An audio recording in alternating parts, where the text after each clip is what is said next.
Estou pronto.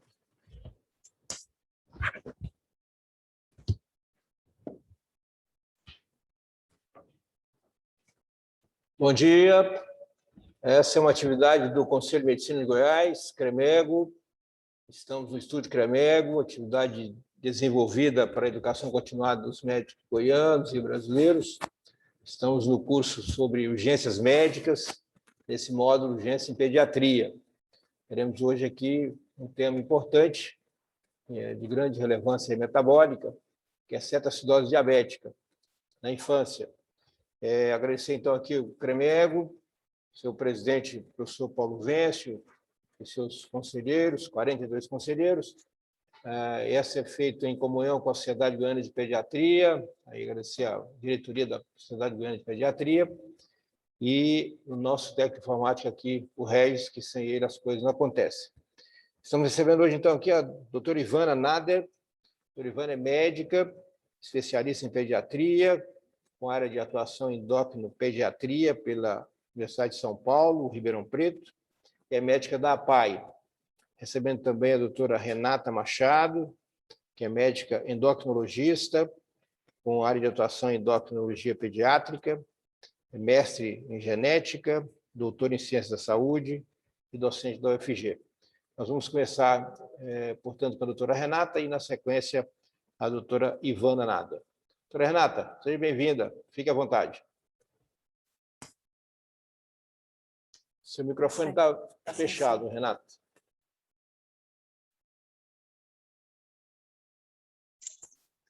Pronto. Perfeito. Isso acontece bastante, né? Bom dia a todos, muito obrigada pelo convite, uma honra estar aqui com vocês. E o nosso tema principal, na verdade, é a segunda palestra da doutora Ivana, que é a ideia do curso, né, falar sobre emergências. Mas antes de já começar direto na cetoacidose diabética, eu vou dar uma introduzida no assunto, falando um pouco sobre diabetes em si. Eu preparei alguns slides. O professor adora um slide, né? Deixa eu colocar isso aqui naquele modo. Vocês já estão conseguindo ver os slides de uma forma inteira ou não? Mas vê aquele pequenininho do lado também. Ainda pequeno. Eu não estou conseguindo achar onde é que clica. Apresentação. Eu queria ver daquela forma que vê o slide inteiro. Está pequeno em cima ainda, né? Nem exibir em cima, tá apanhando. Tenta exibir. Peraí, deixa eu fechar aqui. Peraí. Deixa eu abrir ele aqui de novo. Eu quero aquele modo de tela cheia, fica melhor. Sim.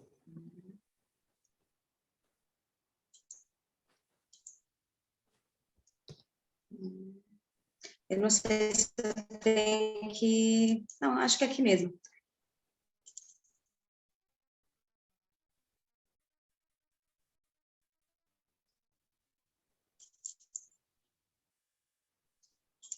Vocês.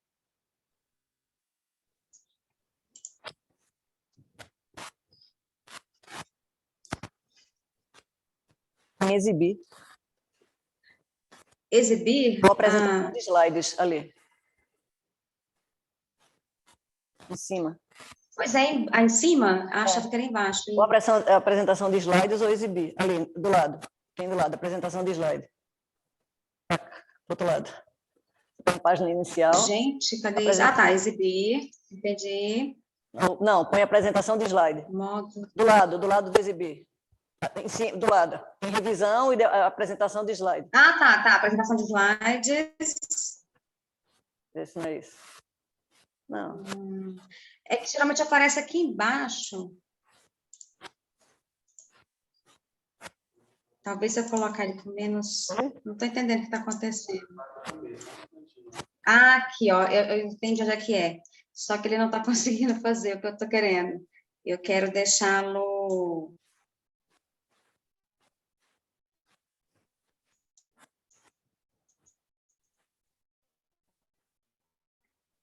Naquela parte grande.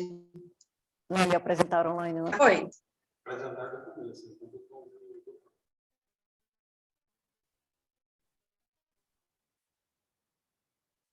Posso começar, então? Sim, à vontade. Então, vamos lá, né? Enfim, estamos aí, diabetes mellitus, vamos dar uma introduzida antes da doutora Ivana falar sobre o nosso tema principal, ok? É o atendimento a seta cidadã.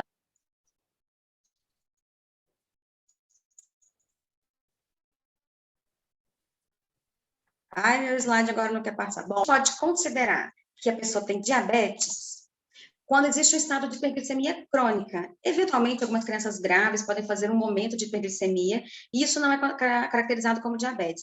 Então, aquela hiperglicemia mantida, ela é diabetes, e pode acontecer por problemas na secreção ou na ação da insulina, que é o hormônio produzido pelas células betas pancreáticas.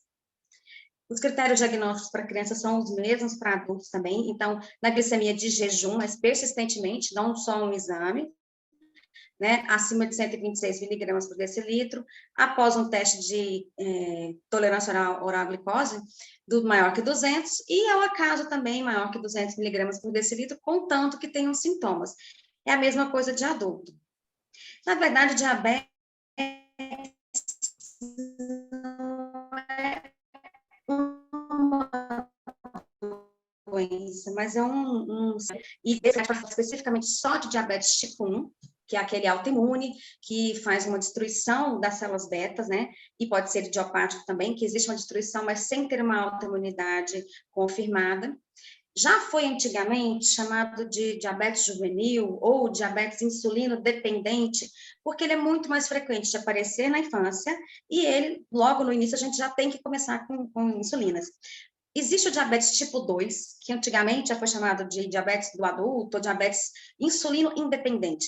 Esse nome não é correto, porque eventualmente o diabético tipo 2 lá na frente vai requerer insulina, e a gente tem crianças e adolescentes que podem ter o tipo 2. O tipo 2, o principal mecanismo fisiopatológico não é a destruição da célula beta, mas uma incapacidade do corpo de entender que aquela insulina ali tem que agir e baixar a glicemia. Então, existe uma resistência à ação da insulina, muito ligado ao quê? À obesidade, causando essa resistência à ação da insulina. Um outro diabetes, que não é tão incomum assim, mas que poucas pessoas lembram, é o MOLD, que é o diabetes monogênico, Maturity Onset Diabetes of the Youth. Era um nome antigo dele, aí ficou agora diabetes monogênico. O que é isso? É um fenótipo parecido com o tipo 2, mas que já acontece em crianças. São diabetes, então, que eles são causados por um gene, a maioria é de herança autossômica dominante, mas alguns recessivos, e o tratamento pode ser muito diferente. Né? Não é igual ao tipo 1, não é exatamente igual ao tipo 2, então é interessante a gente fazer tanto por uma questão de aconselhamento genético, né, na família toda, e porque pode mudar o tipo de tratamento. Existem outros mais raros, por exemplo, doenças exócrinas do pâncreas, uma pancreatite muito grave, outras endocrinopatias, síndromes genéticas ou induzidas por drogas, são mais raros, mas a gente tem que ficar de olho de que quase sempre criança tem o DM1. Eventualmente pode ter o DM2 e algumas vezes tem o MOLD. Lembrando que uma criança com o DM1, ela pode engordar, ou ela já pode ser obesa e ter a fisiopatologia do DM1, e a gente tem, então, a falta de secreção de insulina misturado com uma dificuldade da ação da insulina. E algumas pessoas falam diabetes duplo, diabetes tipo 3, não tem um nome oficial para isso ainda, mas como a gente tem visto o crescente avanço de obesidade, isso está sendo cada vez mais frequente. Bom, essa IDF, o IDF, ele lança esse atlas a cada 2 anos, esse é o último, desse ano não saiu ainda. Então, em 2019, a estimativa de que 1,1 milhão de crianças e adolescentes já tinham o diagnóstico de diabetes mellitus tipo 1 no mundo. E o Brasil, no ranking, está, assim, muito bem, eu diria, muito mal, né? Nós estamos no terceiro lugar em termos de incidência, casos novos, né, em 1.000, e prevalência também. Olha só, nesse mapa, eu gosto de ver as coisas com desenho, nós estamos, então, aqui, o Brasil, com uma prevalência entre 10 a 20, isso só em crianças, hein, gente, casos por 100.000. A gente vê alguns países aqui nórdicos, e aqui também na Arábia Saudita, que tem um excesso existem questões genéticas para explicar isso também, mas olha só, nós estamos assim com um número muito grande de diabéticos e a tendência é que isso vem aumentando. E por que isso está acontecendo, né? Bom, o diabetes é uma doença extremamente complexa e existe uma mistura de fatores para que ele venha acontecer. Então, a genética é importante, mas ela sozinha não explica o diabetes tipo 1. E precisa de fatores ambientais que vão os dois juntos, herança coligênica com fatores ambientais, levar a alterações imunológicas, e aí, mais à frente, a gente vai ter o fenótipo do diabetes aberto.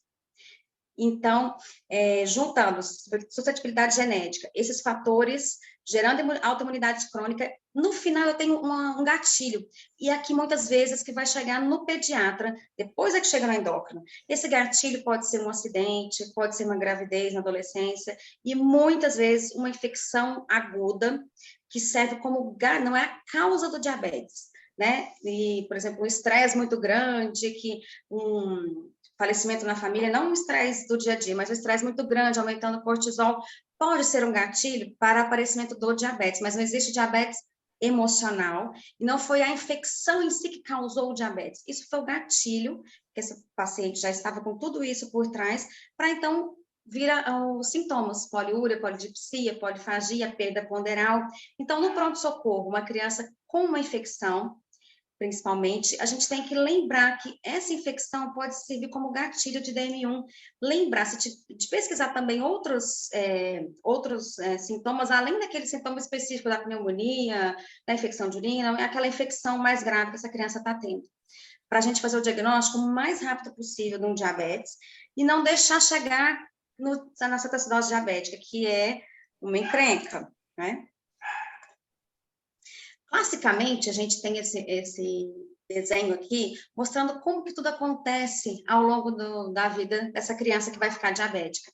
Então, ela já nasce com uma predisposição genética, e essa massa de célula beta vai caindo ao longo do tempo. No início tem uma liberação normal de insulina, aqui se você faz exames de rotina, a glicose está normal, aqui você já pode pegar uma glicose anormal, mas não tem sintomas. De repente, essa criança tem um fator acelerador, pode ser uma infecção, pode ser um estresse, e coisas que a gente não sabe ainda, disruptores endócrinos, e nessa queda abrupta aqui, vem os sintomas de diabetes. Geralmente, quando existe uma cetoacidose, a criança já tem assim, uma perda de mais de 80% de massa de células beta, mas começa o tratamento, você tira aquela fase aguda, existe essa fase de lua de mel, que parece que, parou de ficar diabético. Não, não parou, infelizmente, mas dá uma melhorada muito boa nos sintomas, com pouquinha dose de insulina, e eventualmente o pessoal fala, vamos tirar a insulina. Não, não vamos tirar, porque é legal você ter esse controle excelente com pouca dose de insulina, mas continue usando a insulina para economizar esse restinho de pâncreas. Esses 20% aqui, quanto mais tempo eles durarem, melhor vai ser para essa criança ao longo de toda a vida. O que acontece nessa fase aqui deixa uma memória metabólica, então, que é muito bem controlado no início do diabetes, lá na frente vai ter menos complicação crônica. Então, o que a genética nos diz, né? Olha só que interessante, gêmeos monozigóticos, ou seja, o DNA idêntico. Quando um fica diabético tipo 1, o outro tem 50%, 70% de chance de também desenvolver diabetes. É muito alto, mas não é 100%. Você tem um parente de primeiro grau, a chance de você desenvolver diabetes vai de 5% a 8%, e com 2 parentes isso sobe para 30%. Então, veja, é muito importante, mas sozinho não explica o fenótipo, como, por exemplo, o diabetes tipo MODY. E que genes são esses, né? Os principais são os genes de reconhecimento e representação de antígenos, do HLA, principalmente. Então, só esse HLA classe 2 já confere 60% da parte genética do risco para diabetes, principalmente o DR3 e DR4, mas outros também são importantes, né, que tem a ver com tudo com o quê? Com o reconhecimento de antígenos, que é bem o que vai facilitar a autoimunidade acontecer. Mas existem outros genes também que não tem nada a ver com HLA. Por exemplo, o TAP, que é o transportador na apresentação de antígenos, alguns genes mitocondriais, o próprio gene da insulina. Então, eu preciso ter esse background genético e fatores ambientais que vão juntar com essa genética para, então, desenvolver essa autoimunidade. Vários fatores estão relacionados, e eu quero comentar aqui com vocês, principalmente sobre alimentos e infecções virais, que já estão, assim, bem estabelecidos mesmo, e o pediatra geral tem um papel muito importante, principalmente aqui, em evitar que esse diabetes que venha se manifestar. Então, tem hora que ele não quer passar, mas vamos lá. De fator ambiental, um que a gente pode realmente mudar é o quê? O leite de vaca. A introdução precoce do leite de vaca está comprovadamente associada com o aumento de diabetes do tipo 2, porque vai aumentar a obesidade a longo prazo e aumenta a resistência insulínica, mas também a tipo 1. E a questão do tipo 1, provavelmente é por conta dessa albumina sérica bovina. Então, a criança muito jovem entra em contato precoce com esse antígeno, desenvolve um anticorpo contra essa albumina sérica, mas acontece que ela é muito parecida com uma proteína que fica na superfície da célula beta. Tem uma sequência de 17 aminoácidos que é exatamente igual. Então, é por isso que a gente recomenda que a criança não tome leite de vaca, de jeito nenhum, no primeiro ano de vida, de preferência só depois dos 2 aninhos. Depois, leite de vaca não é inflamatório, não é um alimento ruim, mas nessa fase da infância, o pediatra tem que ficar realmente, assim, muito em cima para que não seja usado leite de vaca. Aleitamento materno é protetor em relação ao aparecimento de várias doenças, entre elas o diabetes. Infecções virais, essas aqui já estão comprovadamente relacionadas como sendo um fator desencadeante do diabetes, e eu quero comentar um pouquinho com umas novidades, que é do rotavírus e do SARS-CoV-2.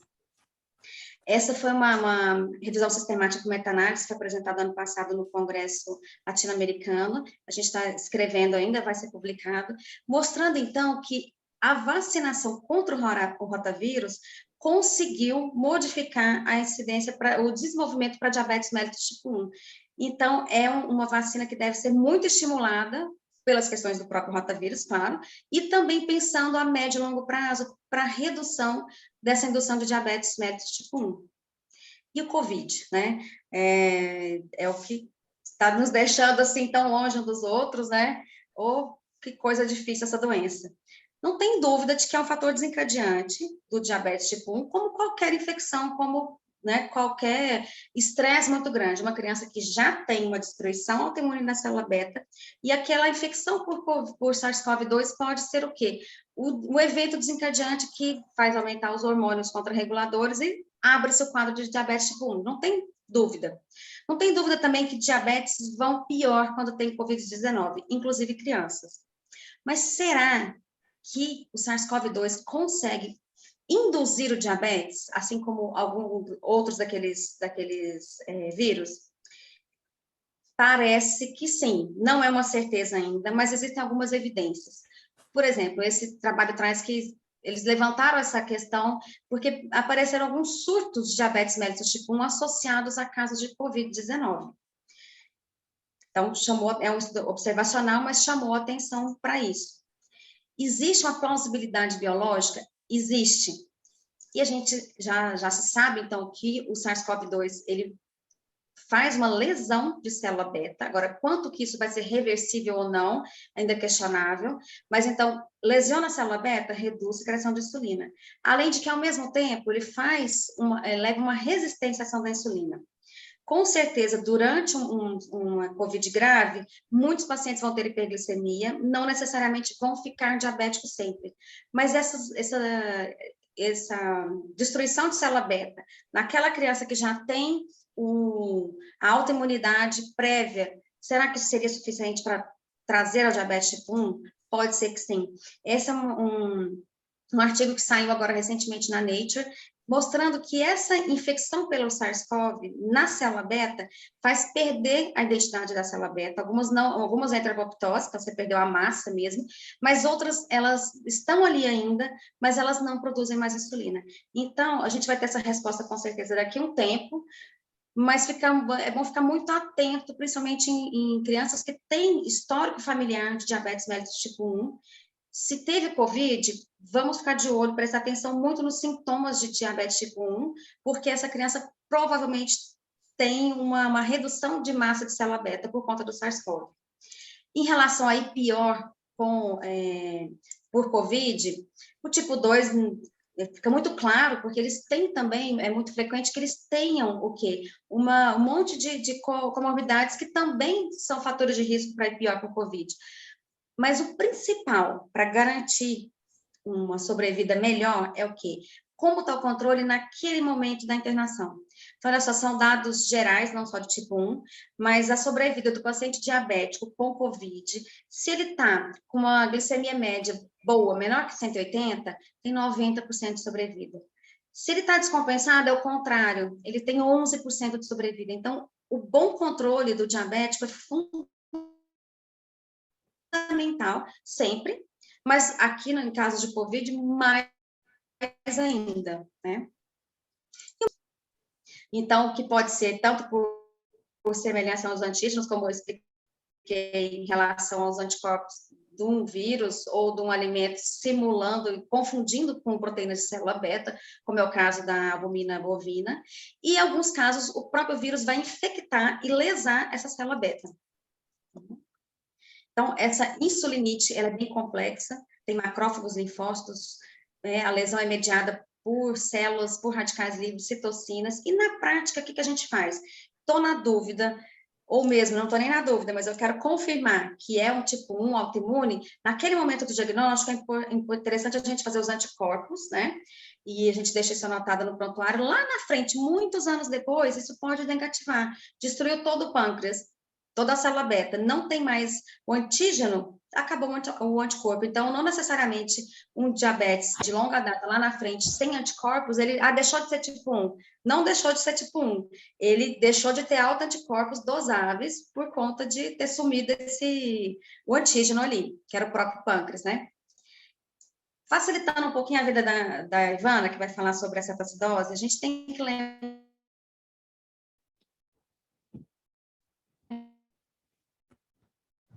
Assim. A internet dela não tá boa, não.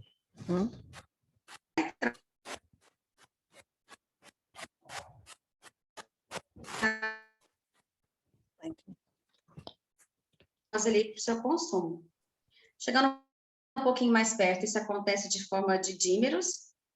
Parece que a minha internet está meio ruim, né? Mas vocês estão conseguindo me ouvir? E então eles se ligam duas moléculas de insulina, cada uma em 2 receptores, vão fazer uma modificação desse receptor. Eles vão agir por via tirosina quinase, desencadeiam um processo, uma cascata intracelular, que vai abrir aqui transportador de glicose, mas também estimular a síntese de tudo, proteína, lipídio e da própria glicose. Ou seja, insulina é um grande anabolizante. Age em vários lugares do corpo, mas pensando nos principais locais de ação, fígado, célula adiposa e músculo, nós vamos ter o quê? Aumento de proteína, né, de captação de aminoácidos, síntese proteica, aumento de síntese de tecido gorduroso, então vai engordar mesmo, e nós vamos ter aumento aqui de produção de glicose. A falta da insulina, com a falta disso aqui tudo, não só a hiperglicemia em si, é que vai justificar os sintomas e o tratamento de como é que vai ser da cetoacidose diabética. Eu vou falar rapidamente sobre o tratamento, não da cetoacidose, mas de uma criança diabética em geral. Claro, dieta é super importante, e quero deixar claro que não tem uma dieta mágica, uma dieta diferente, específica para criança diabética, é uma dieta saudável, normal, que todo mundo devia fazer. Né? Não vou falar detalhes aqui, mas deixar essa mensagem, que não existe uma dieta mágica especial para o diabético. Assim como também não existe um exercício diferente ou uma recomendação de não fazer exercício. Como qualquer outra criança, isso aqui é um consenso, uma das poucas coisas que tem consenso em medicina, toda criança tem que praticar esporte. E é 1 hora por dia. Como nós estamos longe disso, né? Seguir essa pirâmide aqui. O diabético terá muitos benefícios pelo exercício físico, controle de peso, porque se ele, além de não secretar bem a insulina, ainda tiver resistência à ação da insulina por estar acima do peso, está complicando bem a nossa vida e a vida dele, né? Melhora o condicionamento cardiovascular, o controle metabólico, porque músculo em atividade, ele capta glicose. E isso vai refletir o quê? Na redução da necessidade de insulina. Tem crianças que até no dia que faz um esporte intenso, a gente tem que modificar o esquema da insulina, tem que usar menos insulina. E uma coisa muito importante, um recado para ficar. Tem que fazer o HGT, o hemoglucoteste, antes do exercício. Se o exercício dura mais de uma hora, tem que fazer de novo. Então, se está baixo, é claro que não vai fazer. Se está em níveis normais, ele vai ter que comer um pouquinho. Aquele normal está 120. 120 a 250, vamos fazer exercício. Mais que 250, vamos fazer exercício para baixar. Não, porque o estresse do exercício vai fazer o que vai piorar, vai simular um pouco a fisiopatologia da cetoacidose diabética, e essa criança que já está com hiperglicemia, se ela for fazer exercício, ela vai piorar a hiperglicemia. Então, se tiver acima de 250, eu tenho que primeiro baixar a glicemia, depois fazer o exercício. O tratamento, então, é dieta, exercício, a automonitorização é muito importante. É isso que vai dizer para a gente se minha dose está boa, se não está, qual horário eu tenho que modificar. Tem o tradicional, né, ponta de dedo. Existem sistemas de monitorização contínua.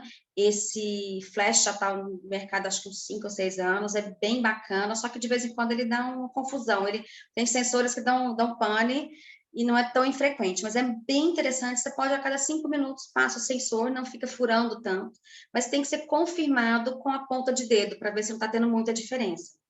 Tem um delayzinho, porque aqui você não está usando do sangue em si, mas tem que ter o subcutâneo, ele faz toda aquele caminho do sangue até a superfície ali do subcutâneo, e existem alguns que estão ligados, que se comunicam com bombas de insulina. E chegamos nela, né? Insulina. Então, existem várias formas de fazer insulina. A tradicional, com as seringuinhas, que a gente quase não mexe com isso mais. E eu queria deixar isso claro para vocês, a NPH irregular, eu acho que não se justifica a gente usar essas insulinas. São mais baratas? São, mas as outras não são tão caras assim, e a gente tem como conseguir pelo SUS insulina basal, os análogos basal e ultra rápido pelo SUS, que tem muitos benefícios. Não é só porque é mais bonitinho, também é legal porque é bonitinho, mas a precisão é muito maior.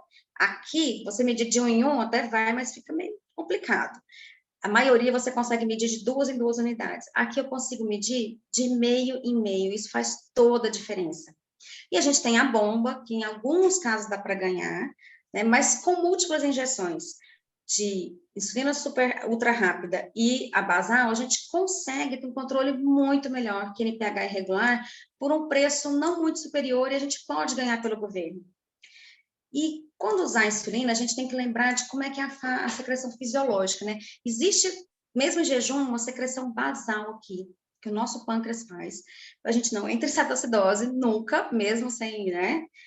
Porque nós temos aquela secreçãozinha basal. Comi, o meu pâncreas sente quanto que eu tenho que produzir de insulina e faz essa primeira fase aguda, e depois tem uma segunda fase, que ela é bem menor, mas que não deixa ficar aquele pico pós-prandial, porque a gordura e às vezes a proteína, muita proteína também, vai ter um efeito glicêmico lá na frente. Então, isso aqui é o que meu pâncreas faz. Vamos tentar fazer igual? A gente tenta, mas é bem difícil. Então, nós temos vários tipos de insulina.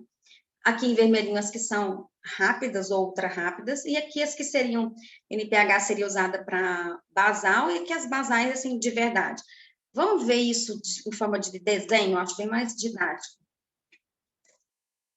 Então, vamos lá. A gente tem as partes lisproglulizina, que são ultra rápidas. Olha como imita aquela insulina natural, né? A regular, ela faz um pico, não é tão grande, e ele demora um tanto. Depois, esse rabicho aqui, ele é muito grande. Então, o que acontece? Você tem que fazer 20 minutos antes da refeição. Mas quem diz que essa criança vai comer mesmo? E se ela se recusar, você já fez? Fiz na porta da escola, peguei o carro e estou indo para casa. Porque dali 20 minutos estou em casa. E aí, furou o pneu, teve engarrafamento. Então, você não tem certeza se aquilo que você fez mesmo, você realmente dali 20 minutos vai comer. Coisas podem acontecer. Essa aqui eu posso fazer na hora. Ou, criança menorzinha, você não tem certeza se ele realmente vai comer tudo aquilo, você pode fazer até logo após a refeição. Então, já é uma grande vantagem. A gente consegue um controle muito, muito mais próximo do fisiológico. A NPH, teoricamente, era para ser uma no basal, mas olha que não é basal, ela faz um pico mais longo, ela não é nem uma coisa nem outra. A gente fazia antigamente 2 ou 3 NPH para juntar na outra, isso não dá muito certo.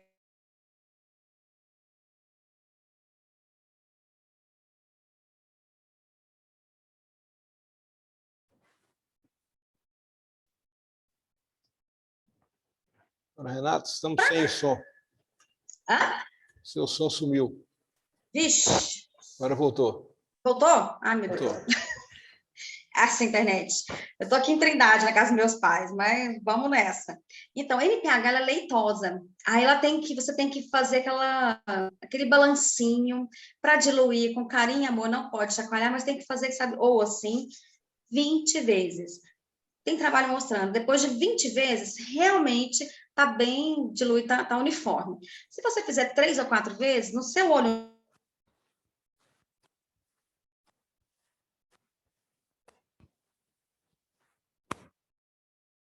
NPH 3 vezes, 2, 3 vezes por dia, a vida inteira. Quem vai fazer isso 20 vezes, toda vez? Não vai. Vai fazer umas 2, 3 e vai aplicar. Então, fica assim, é muito inexplicável. De vez em quando sobe muito, de vez em quando sobe pouco. Um dos motivos dessa absorção meio errática é isso, que, na verdade, a gente não faz aquela insulina homogeneizada direitinho. Nós temos aqui as opções de basais. A Detemir faz um basal, mas nem tão basal assim. Já a Glargina e Degludec são excelentes. A Glargina para criança pequenininha realmente dura 24 horas. Para adulto e criança maior, às vezes não dura. Você precisa de uma segunda dosagem. E assim, realmente 24 horas. Então, todo dia de manhã eu faço 7 horas da manhã. Sábado e domingo é 7 horas da manhã.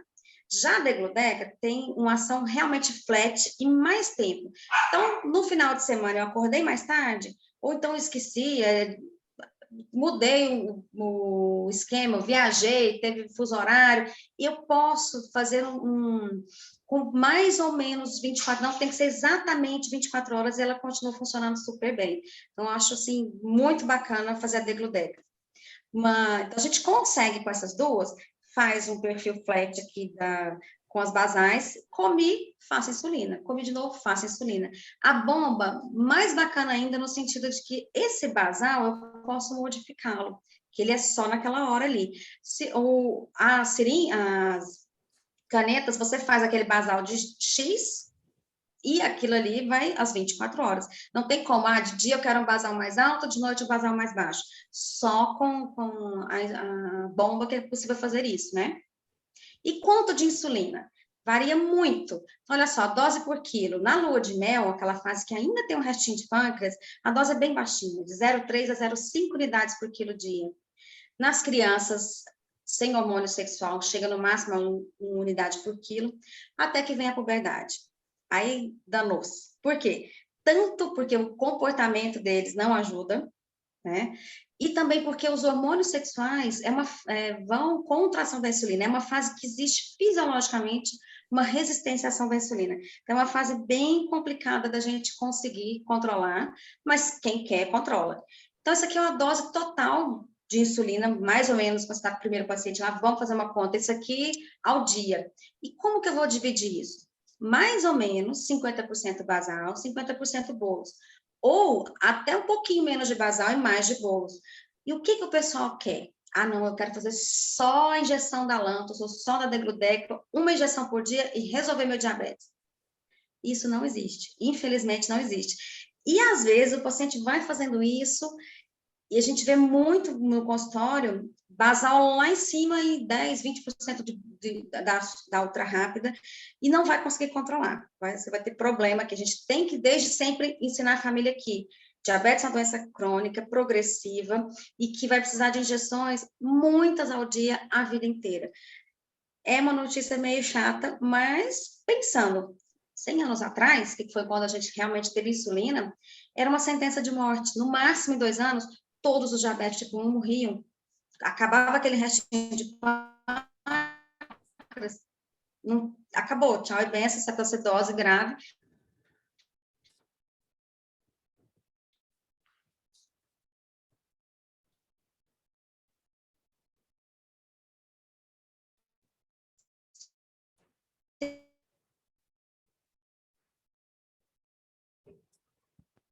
Senhora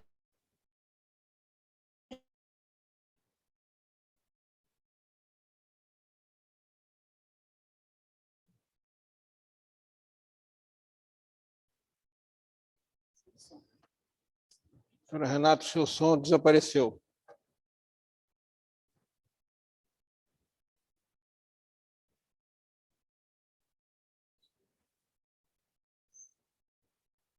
Renato, seu som desapareceu.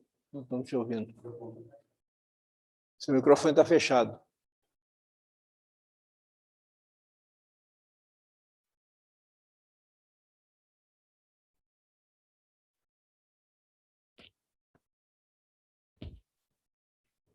Renato, precisa abrir seu microfone.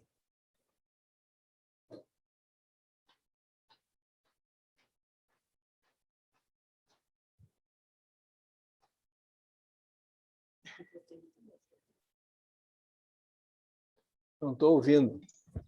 Agora voltou? Agora voltou. Renato, você tem Gente do céu. mais 2 minutos, pode ser? Ah, tá. É isso mesmo, já está acabando mesmo.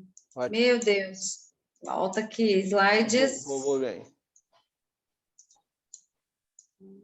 O slide voltou ou ainda não? Não. Peraí, eu acho que eu tenho que voltar, então. Deu? Aí eu parei de... Tá, entendi o que aconteceu aqui.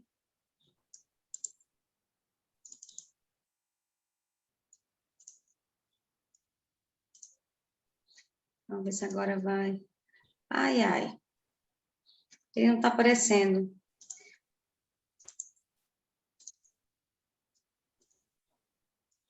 Agora está aparecendo. Sim. Ah, nós estamos lá no finalzinho mesmo.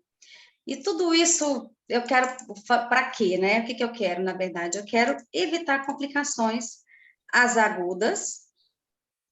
Deixa eu ver, não está aparecendo aquele... Ele está pequeno ainda, né? Mas pode seguir assim, dá para ver bem. Pode seguir assim, dá para ver, né? Não, rapidinho. Então, o que a gente quer é deixar essa criança compensada, tanto para evitar complicações agudas como crônicas. E por que a gente é tão enjoado com hemoglobina glicada, com controle, com tempo no alvo? Uma criança, se ficar com 200 e pouco de glicemia, pode ficar muito bem naquele momento.